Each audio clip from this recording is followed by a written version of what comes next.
Hello, Assalamualaikum. Salam. Sufian ya? Saya. Sufian. Saya Hadi. Saya nak tanya, awak ada kenal seorang model nama Ada. kau pernah keluar dengan dia kan? Pernah. Dia pernah bagi tahu kau tak dia siapa? Tak pernah bro. Aku check phone dia semalam. Aku nampak kau bermesej dengan dia. So aku nak tahu apa, jauh mana hubungan kau dengan dia. Kau artis tau. Aku malah nak kecoh-kecoh. Sebab tu aku call kau. Ya, ni Hadi dari mana Kau tak perlu tanya aku dari mana. Kalau kau nak jumpa, kau beritahu betul-betul. Biar aku datang jumpa kau. Sekarang aku call kau, aku nak tahu apa kau punya hubungan dengan dia. Tak ada bro. Kita orang kawan-kawannya.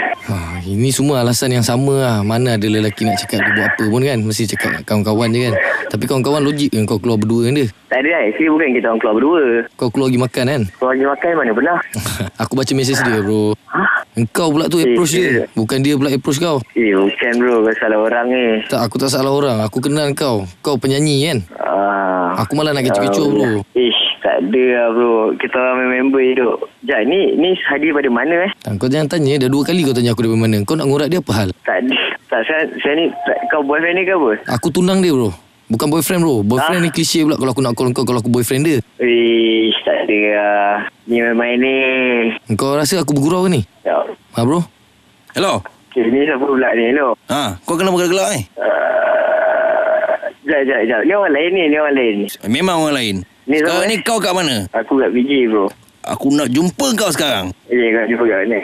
Senang cerita macam ni lah bro. Kau bawa orang kau, aku bawa orang aku. Kita jumpa. Kita berdepan. Okey, nak jumpa. Kau main-main lah. Kita orang serius tau.